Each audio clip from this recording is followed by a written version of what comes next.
நடிகை த்ரிஷா குறித்து அதிமுக முன்னாள் நிர்வாகியின் சர்ச்சை பேச்சுக்கு நடிகர் மன்சூர் அலிகான் மனம் நொந்து ஆடியோ வெளியிட்டுள்ளார். அதில் இதுபோன்று ஈனத்தனமாக சுய லாபத்திற்காக பேசியிருப்பது கண்டனத்திற்கு உரியது என தெரிவித்துள்ளார். காலையிலிருந்து தொலைபேசியில் என்னை நூற்றுக்கணக்கான பேர்கள் தொடர்பு கொண்டார்கள். இதுபோன்ற ஒரு அரசியல்வாதி என்ற பெயரில் ஒரு ஈனத்தனமான, கேவலமான, அருவருக்கத்தக்க வகையிலே என் திரைத்துறையில் உள்ள சக நடிகர்களை, சகோதரிகளை, என் பெண் குடும்பத்தாரை, எனது துறையில் உள்ளவர்கள் யார் குறை கூறினாலும் அது எங்களையும் சாரும். ஆண் வர்க்கத்திற்கும் அதில் பங்குண்டு. நான் முன்பே பலமுறை சொல்லி இருக்கிறேன். அந்த அருவருக்கத்தக்க வகையில் பேசிய நபர் மிகவும் வருத்தப்பட வேண்டும். தவறு செய்திருக்கிறார். இந்த மாநிலத்திலே திரைத்துறையும் அரசியல்வாதிகளும் ஒருவரோடு ஒருவர் ஒரு சமத்துவம் படைத்த இந்த தமிழகத்தில்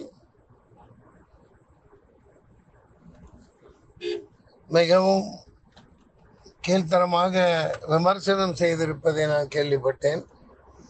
அது வன்மையாக, மிகவும் கடுமையாக கண்டிக்கப்பட வேண்டிய ஒரு செயலாக கருதுகிறேன்.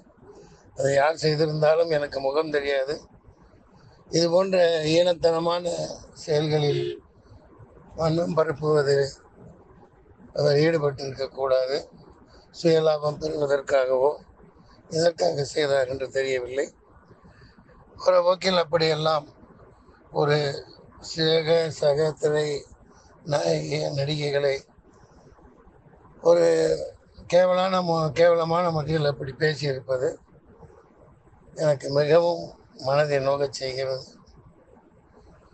இது சாதாரண வாழ்க்கையில் இவ்வளவு வளர்ந்துள்ள தன்மானமிக்க ஒரு மானத்தோடும் கௌரவத்தோடும் நடத்தப்படுகிற நடிகைகளை நாங்கள் நடத்தி கொண்டிருக்கிற இந்த நமது சமுதாயத்தின் ஊடே இது போன்ற பேச்சுக்கள் மிகவும் ஆபத்தானவை, அருவருக்கத்தக்கவை, நம் சமுதாயத்தை பாதிக்கும். உரியவர்கள் நடவடிக்கை எடுக்குமாறு தாழ்மையுடன் கேட்டுக்கொள்கிறேன். நன்றி, வணக்கம். மன்சூர் அலிகான். செய்திகளை உள்ளது உள்ளபடி தெரிந்து கொள்ள ரெஃப்ளெக்ட் நியூஸை சப்ஸ்கிரைப் பண்ணுங்க.